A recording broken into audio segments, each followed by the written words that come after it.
Plenty to smile about for Georgian President Mikhail Saakashvili after his meeting with President Bush in Washington.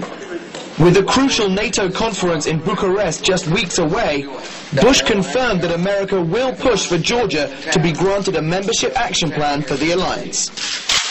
I believe Georgia benefits from being a part of NATO, and I told the President it's a message I'll be taking to Bucharest.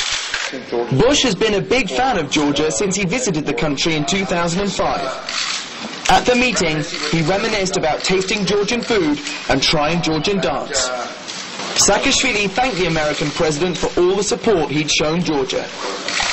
I think we will continue this cooperation. I thank you for your support today. We've heard today everything we wanted to hear from the leader of the free world.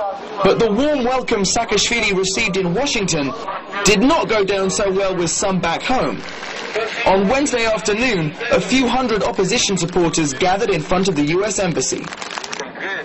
They were protesting at America's support for Saakashvili, who they insist was not legitimately elected. If America needs Georgia for the sake of geopolitical aims only, the talks between the presidents won't be fruitful. But they will be a success if the US wants democracy to win in our country. Though the banners they were waving may have been in broken English, their message was clear. Opposition leaders insisted that the protest was not anti-American.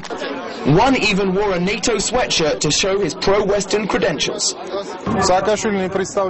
The Georgian people didn't elect Mikhail Saakashvili as president, and that's why he can't represent Georgia at the talks. We're calling on America to support democratic forces, not tyranny in Georgia. We are ready and we want to be friends with America, but we don't want to be American slaves. And though the protest failed to attract a big crowd, the noise it made was certainly heard in the halls of the American Embassy.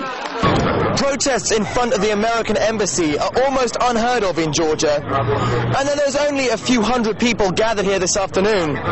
They're convinced that this will get their message to President Bush and President Saakashvili in Washington. William Dunbar, Rush Today, Tbilisi, Georgia.